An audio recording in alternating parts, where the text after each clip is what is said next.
Xin chào quý khán giả của Sao Thể Thao. Và sau phần họp báo của đội tuyển U23 Việt Nam thì sẽ đến phần họp báo của đội tuyển U23 Indonesia. Nhưng thì ở như video trước mọi người cũng có thể thấy là lỗi kỹ thuật micro ở phòng họp báo ngày hôm nay vẫn chưa được khắc phục. Và mãi cho đến một khoảng thời gian buổi họp báo gần như là diễn ra được một nửa thì micro ở sân mới được khắc phục. Và điều này cũng khiến cho những phóng viên cũng khá là bất tiện khi mà trao đổi cũng như là để phỏng vấn, đặt câu hỏi. Và khi mọi người đang coi được video này thì hôm nay đội tuyển U23 Việt Nam cũng đã có một buổi tập với cái lịch tập official training khá là cận so với giờ họp báo. Giờ họp báo là 3 giờ, tuy nhiên thì vì trục trặc kỹ thuật thì buổi họp báo đã phải diễn ra trễ hơn khoảng tầm 15 phút. Thì nó cũng khá là hôm nay thì gây khá là nhiều trở ngại cho các anh chị em phóng viên khi mà đi tác nghiệp ngày hôm nay. Indonesia thì họ sẽ có lịch tập official training vào lúc 6 giờ. Hôm nay thì thời tiết ở Indonesia khá là mưa và mưa rất là kéo dài. Và sau đây thì xin mời mọi người cùng lắng nghe về phần họp báo của đội tuyển U23 Indonesia. Đến hiện tại thì thầy trò huấn luyện viên Kim Sang-sik đã dần như là đạt được cái mục tiêu là vào chơi ở trận chung kết của giải đấu U23 Đông Nam Á năm nay. Và đội Indonesia thì cũng đây là lần thứ 3 mà họ được chơi ở một trận chung kết. Và họ cũng đã từng bị thua trước đối thủ Việt Nam của chúng ta, và năm đấy thì chúng ta vô địch. Là khi mà trả lời phòng họp báo ngày hôm nay thì mình thấy đa số là thầy huấn luyện viên của Indonesia họ cũng tỏ ra được một cái tinh thần rất là quyết tâm để giành chức vô địch ngay trên sân nhà của họ, và lại là trước đối thủ Việt Nam. Mình nghĩ là lợi thế sân nhà của Indonesia nó khá là lớn, và nó cũng một phần nào sẽ tạo nên cho các cầu thủ Việt Nam những cái áp lực, và đồng thời cái điểm này sẽ là điểm mạnh của chủ nhà. Đội tuyển U23 Việt Nam sẽ gặp đội tuyển U23 Indonesia trong trận chung kết của giải vô địch U23 Đông Nam Á năm nay vào ngày 29 tháng 7 vào lúc 20 giờ trên sân vận động Gelora Bung Karno. Mọi người hãy nhớ đón xem và cổ vũ cho thầy trò huấn luyện viên Kim Sang-sik. Về cá nhân mình thì mình cảm thấy rất tin tưởng và đang rất là tự tin về các cầu thủ của chúng ta sẽ viết thêm lịch sử một lần nữa, sẽ biết đâu được là chúng ta sẽ lập hat-trick vô địch Đông Nam Á, đúng không ạ? Đây là mình nghĩ là cái sự động lực mà mọi người có thể tạo cho các cầu thủ của U23 Việt Nam chúng ta rất là lớn. Nên hy vọng mọi người sẽ luôn ủng hộ và đồng hành cùng U23 Việt Nam ở một trận cuối cùng. Đã vào đến chung kết rồi thì mình nghĩ là chúng ta luôn cần hướng đến chức vô địch. Còn để nói là có thể vô địch hay không vô địch không quan trọng, nhưng mà quan trọng là đường dài.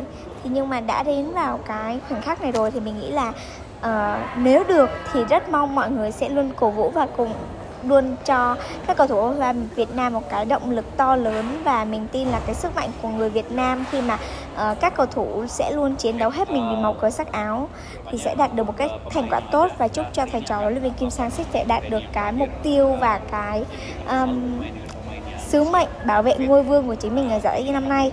Và cảm ơn mọi người đã chặng hành trình qua vẫn luôn đồng hành cùng Sao Thể Thao, và Sao Thể Thao vẫn sẽ tiếp tục ở đây đưa đến cho mọi người những thông tin mới nhất, nhanh nhất từ Indonesia và giải đấu cũng như U23 Việt Nam. Cảm ơn mọi người rất là nhiều. Và bây giờ mọi người có thể theo dõi phần họp báo của đội tuyển U23 Indonesia. VAR itu sudah harus digunakan di pertandingan-pertandingan sebelumnya karena ada beberapa kejadian yang sebenarnya bisa dilihat dari situ. Tapi kalau besok ada, sangat luar biasa. Okay, I will translate to English. The question is about three conditions of our Indonesian player, Arkan, Tony, and Jens. And the second one is about the usage of VAR tomorrow. So basically, we will playing with our strongest team, Rosivo, and tonight we still have our last official training, and we will see who will play and who is fit enough to play. And tomorrow morning, just a little bit more of light training in the hotel, and after that, the selection will be made. We will start against Vietnam. And secondly, about the VAR, of course, it's great news if we have VAR tomorrow because it's going to be really helpful in the game. But actually, it's much better if we already had the VAR in the previous matches before, as is also needed. Okay.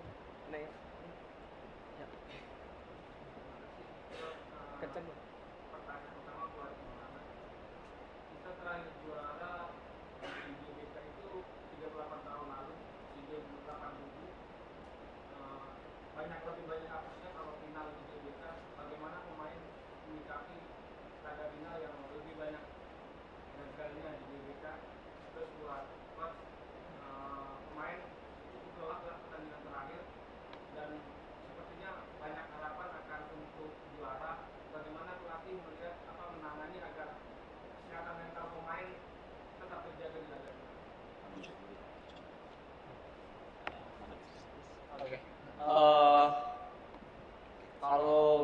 sih kita sebagai pemain jadi motivasi mas, kayak udah lama nggak juara di sini dan pastinya dengan kekuatan baru, dengan strategi baru,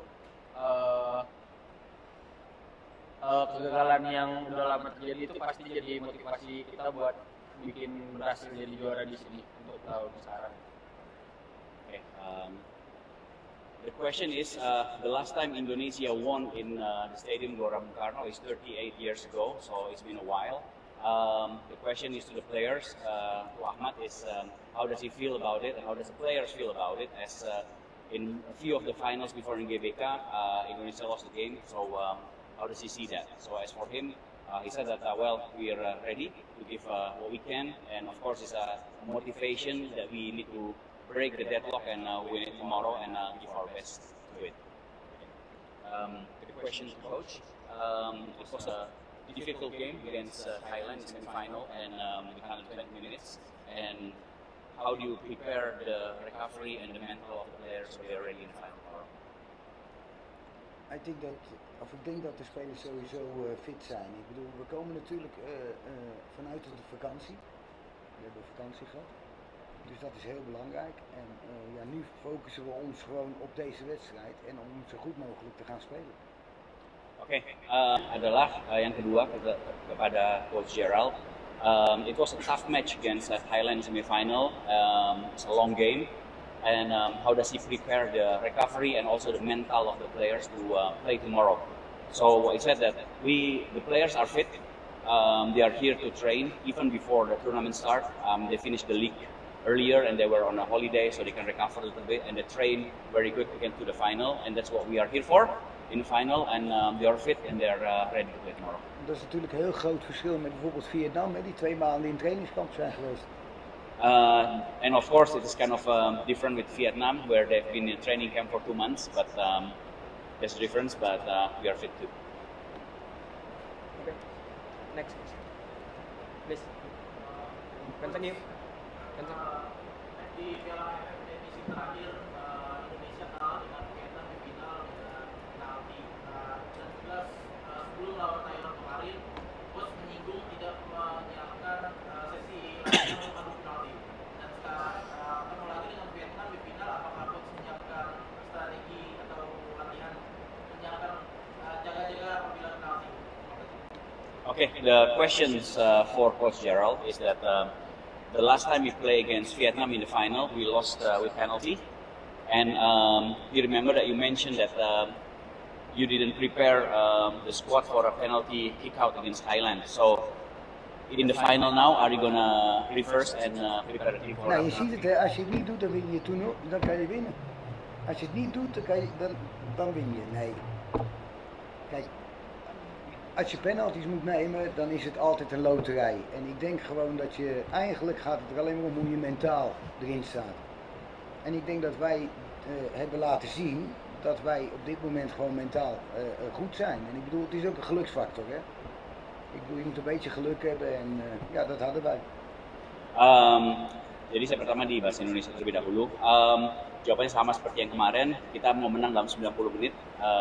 Dia tidak menyiapkannya, itu jawabannya pertama, sama dengan kemarin. Tapi dia bilang tentu saja kalau kita menghadapi tendangan penalti, itu juga jatuhnya juga ke mental pemain, bagaimana mereka mengambil penalti kick tersebut. Tapi juga ada banyak faktor keberuntungan dalam hari itu. Dan kalau kita melihat kemarin di semifinal, tentu saja faktor keberuntungan berada di pihak kita dan mentalnya anak-anak luar biasa bagus sehingga kita bisa memenangkan hal tersebut. Jadi kita juga nggak akan khawatir bila menghadapi adu penalti di final nanti. Ik heb in ieder geval gezegd dat we niet gaan oefenen, want dan winnen we. Yang pasti, Coach Adi baru bilang, yang pasti kita nggak akan latihan, tapi kita akan memenangkannya. So the question is basically towards Coach Gerald. He asked that he didn't prepare the squad for penalty kick. But learning from Thailand, is he going to reverse the decision and do some penalty kick training? But his answer remained the same. We're going to win in 90 minutes. But should there be a penalty kick, it's come down to a luck factor as well and the mental preparation of the players who are going to take it. And at the moment, the mental of the players are very good, and so they are ready for a penalty shootout. So whenever that happens, then they are ready for it. Okay, next question. Yes. Kencang ya, Mas? Namanya. Dari mana Mas? Dari mana? Dari mana? Nama dan media dulu Mas. Nama saya Ihsan dari Depok. Target Rans adalah kita menang di menit ke-90 atau dalam waktu 2 kali. Ini target kita. Kita melihat dalam beberapa pertandingan kita cukup kewalahan untuk menembus pertahanan lawan kita baik itu di Malaysia, Thailand. Dan sekarang kita akan bertemu dengan lawan yang cukup berat. Bagaimana coach memperbaiki penyelesaian akhir dari proses yang akan berlangsung besok? Kedua, untuk Maulana, maka Maulana menyadari bahwa kita sangat kesulitan untuk menembus pertahanan musim. Kesempatan itu menjadi sebodong dalam beberapa pertandingan. The question for Coach Gerald. In the last you said that we're going to win penalty shootout, we're going to win minutes. But from the last few games, we're having difficulties in scoring goals against teams and Vietnam is still team. And we're going to prepare the team so they can actually score easily in the final. Now, first of all, I didn't say that we will win in 90 minutes. We will try to win in 90 minutes, but I have a lot of respect for the team from Vietnam because it's a very good team, and it will be a very hard game, and hopefully we can beat them. But it's a very good team, and if you look to the team, what was the second question? Second question, how do we prepare the team to score goals? Now, to be honest, first of all, we only get 1 goal behind us, so that's already very good, I think. And I think the basic to win a game is to get 0 goals behind. So I think that's the most important, and I think we will score goals. I think the next tournament we will easier score goals. But I look around and try to find also solutions that we can easier score goals. But at this moment we don't have one player, only Jens. And I think the next step is to get maybe 2 or 3 very good players who can make a difference in this team. And if they maybe come from Holland or somewhere else, I will look and think that we are next tournament we will be stronger. Oke, jawabannya memang pelatih tidak mengatakan bahwa kita akan menang dalam 90 menit, tapi kita akan mencoba memenangkan dalam 90 menit karena kita juga sangat menghormati dan menghargai Vietnam sebagai tim yang sangat bagus ya, punya respect yang tinggi terhadap mereka. Jadi kita akan memberikan yang terbaik karena mereka bukan lawan yang mudah untuk dihadapi. Nah, mengenai mencetak gol, yes betul, saat ini memang agak susah untuk mencetak gol karena kita ada hanya 1 pemain yang bisa membuat gol dengan mudah, yaitu Jens Raven. Selain itu cuma ada 2 lagi, cuma 1 gol. Jadi pelatih ingin mencari solusi dengan mencari pemain-pemain mana yang bisa mencari gol, jadi itu selalu dikembangkan di tim. Tapi untuk kali ini, tapi untuk di turnamen berikutnya tadi disampaikan juga kemungkinan besar nanti akan dilihat nih apakah kita harus mencari pemain-pemain lain, apakah itu dari Belanda atau dari Indonesia yang bisa memberikan perubahan sehingga membuat gol itu tidak menjadi sesuatu yang sulit buat tim kita. Oke, Mas Gosen. Ahmad belum tadi Ahmad. Oh, masih ada. Kalau sebagai pemain ya sama seperti coach bilang ya, sama menyadarinya. Tapi kalau kitanya ikut cara yang kita pengen mainnya kayak gimana, gol itu akan datang sendiri, Mas. Jadi yang terpenting itu gimana caranya kita bermain di lapangan dengan cara yang kita mau. Kalau kita lakuinnya itu benar dan detail bagus gitu, pasti gol itu akan datang sendiri. Okay, the question for Maulana is actually similar from the perspective of players. It's difficult to score goals and how do they cope with it. And he said that from the player perspective, of course, they will try their best to score goals. And the simple thing is just to keep playing the game. To keep playing the game and be patient. And at the end of the day, if you just keep playing the game and try to find opportunity, the goal will come. And they will just be patient with that. And adding to what the coach said before, because I forget, is that the basic thing to win a game is that you don't concede a goal. As long as you don't concede a goal, then you're on the good track to win.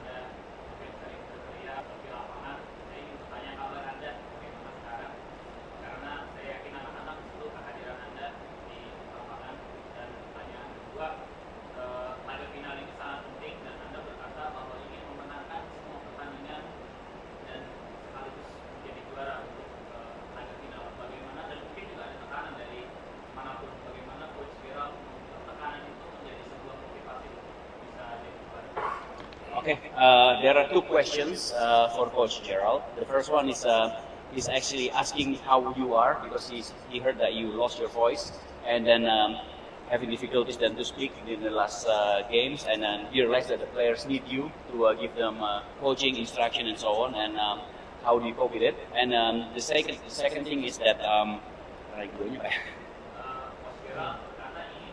yeah, yeah. Okay. The second thing is that he said that you want to win all the games, and tomorrow is the final, and we'll win the games. But at the same time, there are pressures from some other parties maybe that try to make life difficult. How do you cope with that pressure? I have no pressure from that. Doesn't care. The only thing is that we have to play our game. I don't care about what the people say. I'm here for Indonesia, for the team, and I'm here to do well. And people like you and they don't like you, I don't care. My family had to like me.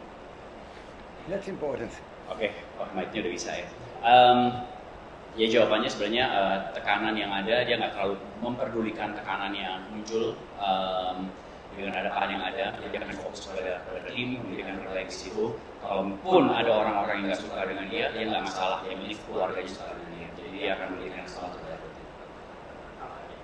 And how are you? It's working, okay.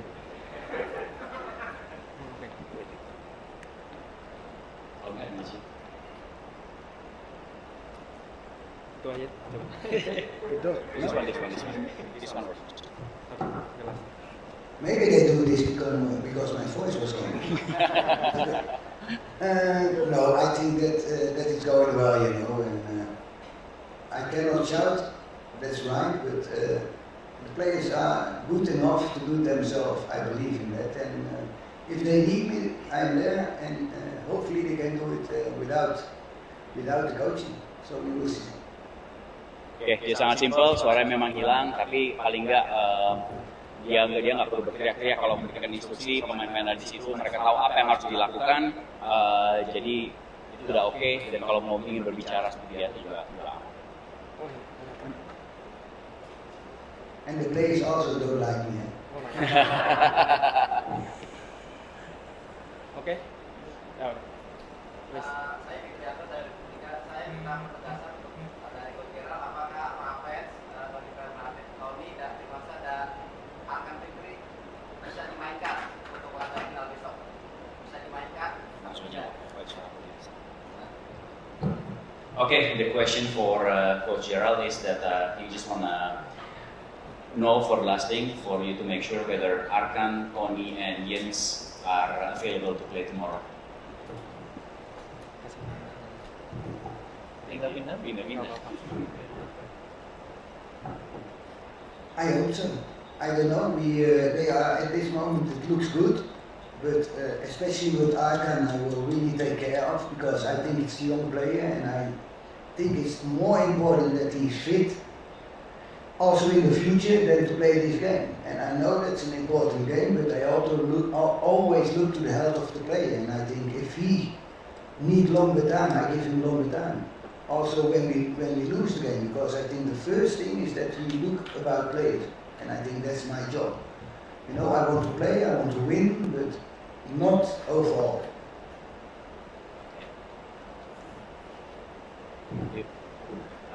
Pemain-pemain dalam kondisi yang oke yang tadi disebut.